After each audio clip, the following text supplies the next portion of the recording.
Welcome back. Yeah, welcome to the J&J podcast. Yeah. Man, I don't know where to start now. You Joey. It's always a good start. Yeah, I'm Joey. This is Jeremy. I'm Jeremy. Today we're going to have a quick little check-in. That's right. Just a matter of who we are for the first-time viewers. Yeah. You want to hit them with the 60-second elevator pitch? Yeah. You been working on yours? I have not been working on it, but what better time? What better time? Yeah, that's right. That's right. So, welcome back, Joey and Jeremy podcast. Yes. So, we are committed to sharing principles of self-discipline, self-improvement, self-development. Yes. We are brothers in Christ. Oh, yes. We're here to advance the kingdom. Yes. So, this is season 2. We've covered a lot of ground. If you're new, go back and check out the earlier episodes. Ultimately, it comes down to really mind, body, spirit. So mental health, spiritual health, physical health. Yes. So we'll do updates. We talk about latest research, a lot of fasting, as you can probably tell. Not just. We're talking about how, some people read the Bible and they discount parts of the Bible, and they discount Jesus. They discount him being, fully God, fully man, and things like that. And it's like, but you look at the prophets and how the prophets, they weren't just, laying judgment down on these other nations. They were also pointing to a Messiah because they're talking about the restoration of Israel, They were pointing to hope. Yeah. Thank you. Exactly. So it's like, man, it makes it make sense. You know what I mean? And even when you go to I'm going down a rabbit hole, but it's all right. It's going to be short. Go. Because you got some people who read only the New Testament and they don't read the Old Testament. And it's like, through Jesus, we don't need the Old Testament. We don't need the law. But he came to fulfill the law. So that's it. Yeah, man, that's the whole rabbit hole. That's worth a whole episode right there. So. Good stuff. Appreciate it, man. Okay. So, spiritual updates. Let's see. What else? I like the prophets. They were my favorite in school. They, tough life, I'm sure. They started off judgmental. We talked before. You get it, everybody. Yeah. Like Oprah, you get a judgment. You get a judgment. But there's a turn. There's usually a turn to hope, to restoration, to reconciliation. They all have this turn towards, at some point in their stories, they have these long stories. Ezekiel's one, Jeremiah, Isaiah. The longest. Those are the 3 longest, I believe. The limitations came at the right time. Yep, that's right. Next. I need a reprieve. But yeah, man. And the judgment isn't that God's going to just do this thing and there's nothing you can do about it. Each judgment comes with it an opportunity for repentance. The opportunity. Yeah. All right, let's fast forward, man. Let's talk about the fast way out. Yes, sir. Let's talk about so around this time, 2019. Where were you in terms of your health? Why did you consider fasting? What do you remember about where you were at that point in time? I think the interesting is sometimes people are unhealthy and they don't even realize how unhealthy they really are. And I kind of feel like that's where I was at the time. I mean, because I used to be an avid CrossFitter, and when I and that was probably like around 2016 or so. Yeah. And at that point in my life, I was as strong as I had ever been. I remember you being super strong. Yeah. I lived in high school playing football and all that stuff, but at that point I was literally physically as strong as I had ever been. And kind of went through I went through a divorce, and just some life changes, and I wasn't working out that like I should have been, and just over the course of time, weight just kind of started putting itself on me. So it wasn't nothing I was doing. Weight was jumping on me. So shortly after that, I ended up moving back down to South Carolina. Right. Because I moved. I was in Northern Virginia, the DMV. I was in the DC area. Just after a divorce, moved back down to South Carolina because I had reconnected with my now wife. So moved back down to South Carolina and in very, very close proximity to Jeremy. Rock Hill. Like 20 minutes? Yeah. 20 minutes apart from each other. And that's when you started fasting. You started fasting probably while I was moving down here, right? Probably, yeah. And at that time, I started fasting because you were fasting and you were telling me about it, and I was seeing the transformation, and it started with us just having a conversation, and I think I said something like I wanted to lose 20 pounds by my birthday or something like that. And it was, my birthday is on Halloween. I remember that. And that was like on like October 1st or maybe at the very end of September, and you were like, you could lose 20 pounds by your birthday. I got something for you. And I was like, are you serious? And you were like, yeah. And you said it with such confidence that I was like, all right, Whatever you say. What do I have to lose? Let's do it. And so that's how my fasting journey initially started. And that was October, and that's right around the Fast Way Out. It just happened to coincide, and I was like, we trying to get people in this group. That's right. And a lot of the group was your coworkers, and I said, I know Randy might be interested, Sam, you might be interested. Was that 2019 or 2020? 2019. October of 2019. Okay. And I remember it was October 1st, and what did you remember that first month? What you did that first month? To those 20? Did you hit the 20 pounds, and then what did you do? I did hit the 20 pounds, but I was very aggressive with my fasting during that period, because we were using an app at the time to track our fasting. That's right. And it kind of became a little bit competitive. So if Riff, you don't want to be the first one to give in on it. You know what I'm saying? Yeah, because you can jump in there and see who's fasting at what times. That's right. So it was really aggressive, more aggressive than I am now, and I think I still am pretty aggressive. But I was fasting at that time through the weekends, like 7 days a week. I was fasting, and it worked, and I could not deny the fact that it worked. Right, and sometimes when you lose weight, what a lot of people like to say. If you lose 2-3 pounds, that's water weight. Is it? As if that's not weight, count, right? It's still weight. But I lost 20 pounds in 31 days. I couldn't deny it, and I was like, okay, I probably should keep doing this. I should probably keep doing this, and I literally haven't stopped fasting since. That's good stuff, man. Yeah. And so I look back at those pictures and see like. I wasn't healthy, and it was because I was doing a lot of drinking at the time. I can use evidence from when I was from when fasting. I would limit alcohol consumption to like the weekends, and I could tell there was evidence that when I drank on the weekends, I did gain weight. So I unraveled a lot of the work that I had done. Yeah. But I still kept drinking because it was my vice. I enjoyed it. I wasn't like an alcoholic. I just enjoyed, just like most people, right? And just recently, I decided I'm drying out for January, as I've done a couple of Januaries. And this year, with my aggressive fasting that I'm doing right now, or I wouldn't even say it's aggressive, just with my fasting schedule right now, I can already see the weekends when I haven't drank, I don't have to spend the first 3 days of the week trying to regain the progress that I unraveled to start making true new progress, right? Yes. So now I witness, I'm like, okay, I get to, if I don't run, I run 5 days a week. Friday, I'm a certain weight. Yes. Now if I'm not drinking, on Monday when it's time to run again, I'm pretty much at that same weight. Yes. So I get to kind of pick the progress back up. Yeah. And also with just recent science has shown that alcohol consumption increases cancer risk. Yes. Yeah. I don't want to check out early. Right? Recent studies coming out. Gina's been sending me stuff. Just esophageal cancer, colorectal cancer, liver cancer. There's like 5 of them. Yeah, so, and also it doesn't matter what type of alcohol. So it's not like hard liquor versus beer. It's alcohol, period. Yeah. Yes. Yeah. Good, man. Good. Well, I think that's incredible, man. And it's super inspirational, man. So. And I also want to say, so during that process, that's why I was like, okay, am I even missing it?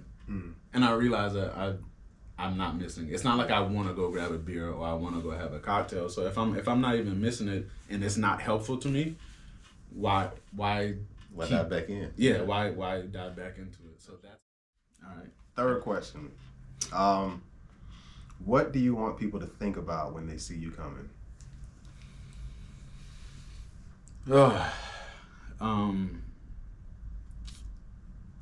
That's akin to, I think that's akin to asking, what do you want your legacy to be, right? I mean, I want people to see somebody who loves God.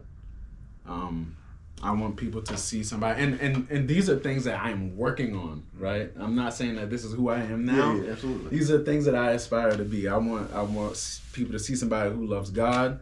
I want people to see somebody who loves his family, somebody who builds people up and doesn't tear people down.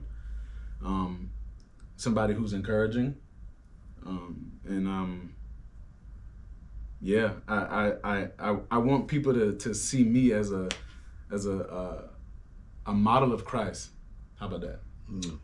Hey man, I think you're off to an incredible start. I'm well on your way. I'm trying, but I listen. And I think he got his first sermon topic. Hey, I think easy. Slow down, Tito. Hey, That's what I aspire to be. But I am so flawed. We all are, man. We all are. So flawed. Yeah, So. it's all good. It's all good. Oh man, I was reading a Facebook post from a lady at the church, and man, her messages just seemed to be spot on. But she was talking about why she praised the Lord so much, and she's like, I praise the Lord so much, and then she's like, why? And she just went through not all, but she went through some of the heavy moments in her life, and she's like, at the end, and God still loved me. That's why I give him all the praise. And it's like, man, you know what? That's the antidote to judgment. Like when you see somebody and you look down on them, man, you think about all the crap he loved you through. Yeah. It's like, I can't judge nobody. You know what I'm saying? So yeah, man. Bro, the crap, you're right. the crap he loved us through, man. The fact that you could spit in his face and he still love you and still be there is, I don't know how. I think the two most beautiful things in this world is mercy and grace. The two most beautiful things in this world, because you know, that was my first time out. You know, went to basic training in '97, and got out into the world and started experiencing things that it's like, man, this is what it's like to be an adult, huh? And still, church was kind of like, you know, it was there, but I wasn't really a part of it. You know, just to be honest. I mean, I was, you know, I'll say at that point in time, I was out. Well, I don't know what you call it. How do you say? Sowing your royal oats or whatever. Yeah. Right. So, but yeah, you know, kind of, you know, fast forward. You know, I was married before my current wife, and you know, so we went to church a little bit, but it was. I didn't, you know, it was really just an act, right? We just checked off the box, and said we went to church. And, you know, fast forward after, you know, me and my wife, my current wife, got together. And I honestly, I can't even tell you what church we were at, but I kept hearing them talk about relationship. Like relationship. I'm like, what do they mean by relationship? You know, because to me, it was just, okay, I didn't get it, you know, and so I kept hearing it, and then I'm like, okay, well, let me dig into this thing a little bit, man. And you know, really, it just came to the point where, you know, I started to, you know, dig deeper, right? Got with some good brothers, and you know, got into some, you know, some good teaching, and you know, I started to understand, you know, what it meant. So it stopped becoming, I'm just checking the box off and going to church, till, you know, to the point where, like, man, I really need God.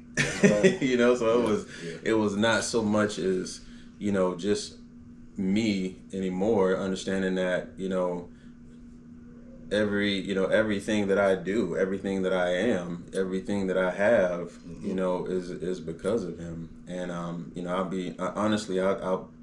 I'll give my wife credit, because my wife, even those times, man, when I was stubborn and I would slip and, you know, or whatever you call backslide or whatever you call it, man, I mean, my wife, man, she was she was always so, she was like the rock, right? So no matter what was going on, man, my wife, you know, she kept me going. Yes. And those times when I was being hard headed, man, she'd never stop. So she was in it. She was in it.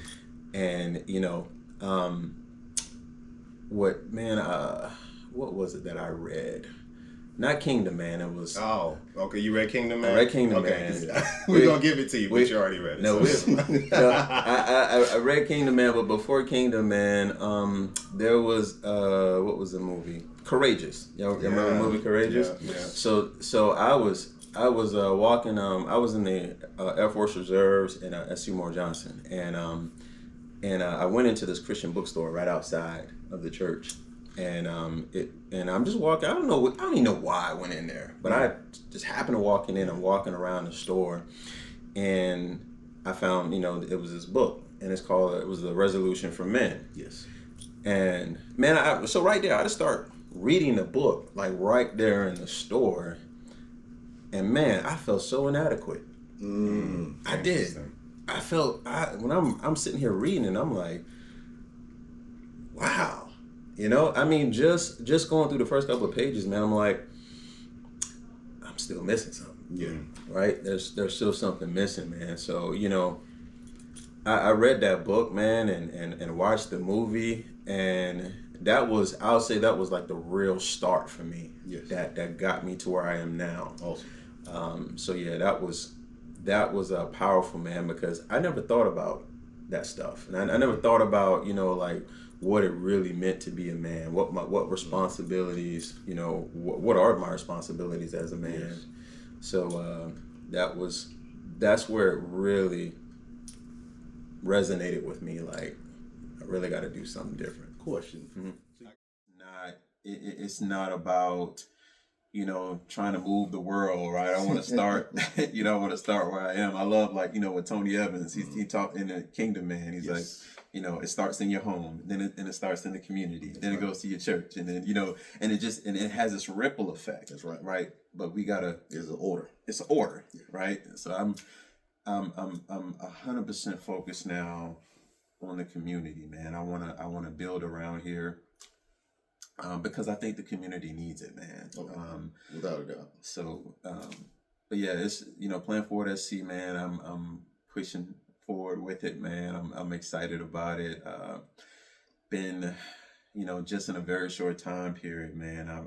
Some doors have opened, you know, that I'll be, you know, been able to start doing some speaking. Yes. And, you know, going to be at the Columbia Food and Wine Festival, and, you know, got a few health fairs and stuff like that, man. But it's just amazing, man, how when you had that one switch, you know what I'm saying, and you're like, oh, that's it. Yeah, that's the piece. You know, that's the piece.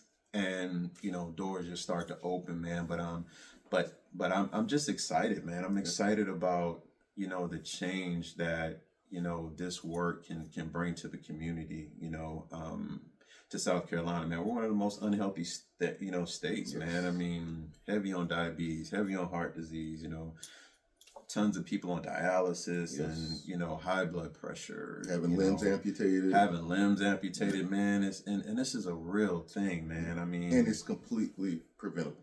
It is. It's completely preventable, man. And, you know, I just want to I want to be a part of that change. You know what I'm saying? I think we all have family members that have, you know, diabetics, and, you know, I've had family members that have double amputees. Oh, wow. You know what I'm saying? Yeah. And I know it doesn't have to be that way, man. And when you know that, you know, one of the things we always hear, you know, hey, when you know better, you got to do better. That's right. Yeah. But, you know, are people really getting the support that they need, you know, in order to make real change? Yes. So that's what I'm excited about, man. The end forward and say, well, you know what, man, I ain't wasting not another minute, you know, moving forward, man. So whatever it is, man, if whatever you got, whatever dream, whatever, you know, calling it is, man, we got to go for it, bro. Yeah. We got to. And the Bible does broach the subject, because it says, like, you know, your latter will be better than your former. You Yes. know, he's a redeemer of time. So, Yes. is there really a such thing as wasted time when God can make up what you missed out and make it even better? Like, bro, I don't think there's really such thing as wasted time. I you know, as long as, you know, we have to learn, you know, from the things that we've done, and I think you'll agree with me on this one. I think one of the biggest factors, man, that slows us down and stagnates us is pure fear. yes, and it's not even, and typically it's fear of something that ain't even gonna happen. Ain't even gonna happen. Ain't even gonna happen, but we allow it to paralyze us because it could happen. Yeah. And yeah, it's so many people that don't chase the dream, don't take the action, because they paralyzed by fear. That's true. False evidence appearing real. Powerful. I mean, and the crazy thing about it, man, is just like, what's the thing now, man? FOPO, right? Not FOMO, not fear of missing out, but FOPO, fear of people's opinions. Yeah. And I'll be honest with you, man. I think that's been a bigger fear for me in the past than ever. And it really doesn't matter how many people say, "Oh man, you're great at this, man. You can do this, and man, and this, and this, and this." But if you're so focused and you're you know, constantly worrying about people's opinions and what they think, man, you'll never do anything. That's right. You know, you'll never do anything. And you know, so I tell my boys, man, I'm like, listen, man, do it. Do it scared. Quit worrying about what people are going to say, what they're going to think, because these people that are that have so much to say, they ain't doing nothing, right? They're not in the arena.